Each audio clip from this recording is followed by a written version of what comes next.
Good morning, traders and investors. Steve Gans here, and welcome to the weekend update for August 10th, 2025. A little bit of good news. I get to change my glasses here soon. They're letting me go to a little bit lighter prescription to, again, hopefully help with the eye strain. But anyhow, let's get into market analysis. The first thing I want to look at, of course, is SPX. That is my go-to trading vehicle. I want to zoom out here for a second and show you something. And what I want to show is specifically how long this prior trend had been in place. So this uptrend that had been in place was in place for almost 2.5 years. Now, this was a very long, sustained uptrend where our market just ground back and forth within a general range. Again, with technical analysis, nothing is really perfect. Prior to that, we had this channel. We were in a channel for almost 2 years there. So the point being, our markets do trend, and we need to pay attention to and understand that. Now, obviously, we fell out of that channel here not too long ago, when we had the whole tariff situation and things escalated. Of course, the market tanked pretty considerably down to a prior support area, I might add. Then it rallied back pretty darn hard, and it's just working its way back into this channel. So the question now becomes, is this channel going to pick back up and resume? I always look at my comments. I had a lot of comments from people here over the past week or two saying that I was way too optimistic, way too bullish. And I have to tell you, I personally believe that. The markets are too bullish right now. But quite frankly, I believed that for most of this year. So as a trader and as someone who is analyzing the markets, my goal is to not interject my personal beliefs here. My goal is to specifically report on what I'm seeing and what the charts are telling me. And right now, the fact that we're breaking out again above that old high, we pulled right back to it, bounced off it, that is bullish. It just is. That's showing signs of strength. The fact that, and this is in SPY, obviously is going to look exactly the same as is the S&P 500. And of course, our volatility, while it did spike a little bit here on that drop a week or so ago, our volatility is back essentially to all-time recent lows. Now, what is giving me a little bit of pause here, let's just come back and take a look here. What is giving me a little bit of pause or a little bit of concern is we are seeing that down volume on down days is a little bit higher right now than volume on up days. So back here a couple months ago, that wasn't true. Our up day volume was significantly greater, telling me that we were in bullish mode. And then we went to a time here where up days and down days were fairly similar. And again, more recently, our down days had a little bit higher volume. That tells me that traders in general are a little quicker to exit. They're a little quicker on the trigger, if you will. Maybe a little more likely to lock in some of these gains that they've made as this market has run up.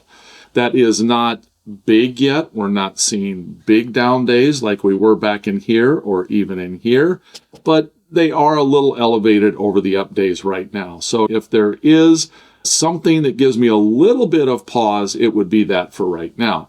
So again, we just looked at VIX on the S&P, and of course, VIX is very low. Let's take a look at Qs. And again, Qs is going to have a very similar pattern. Qs is right back in the center of this whole channel that the Qs has been in for a long time. Similar story here, though. We have a little bit of elevated volume on those couple down days we had, and we are getting right back to where we're potentially breaking out again to all new highs. That's after we broke out here. So bullish. It just is a bullish setup for the most part. Volatility in the Qs also very low. There's no fear there. People are not expecting or not setting up for an imminent drop in our markets. Then we look at IWM. IWM, as we know, has never gotten to the former glory, if you will, that the S&P and the Qs have.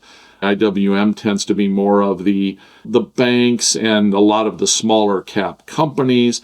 They just haven't soared like the big caps have. Of course, the big caps, it's really 10 companies that are driving the market there.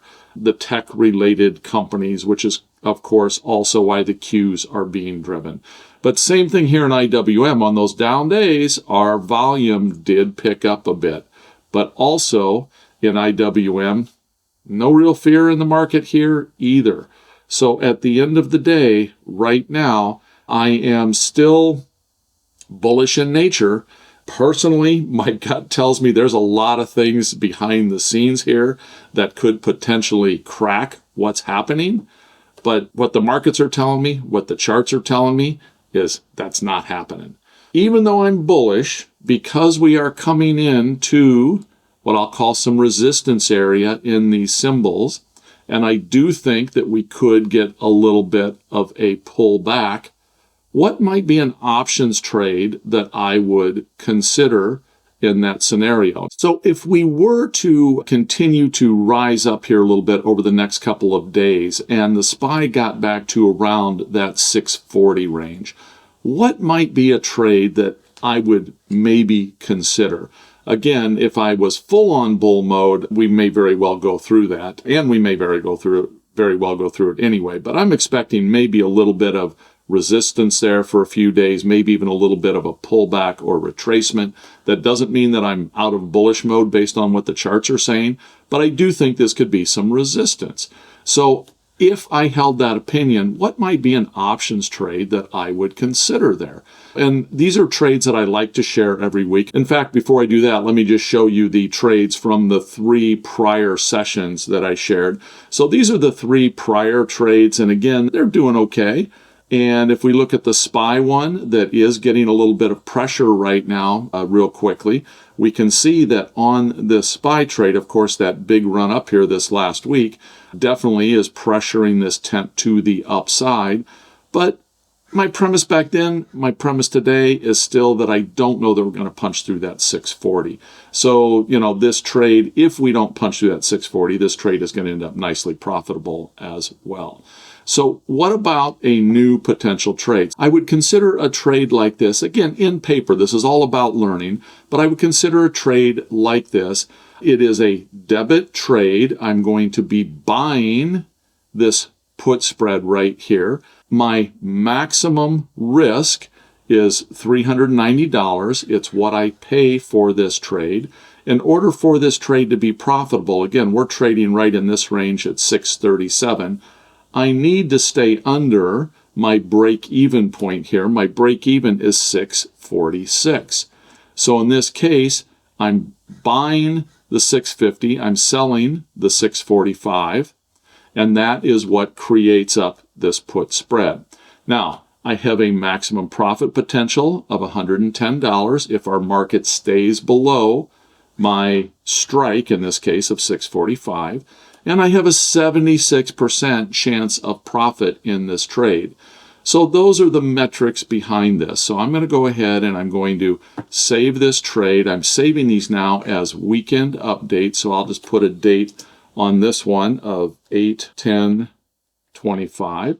And we'll just see what that looks like here at this time next week. Again, I could be totally wrong and I could get blown out of this trade under normal circumstances.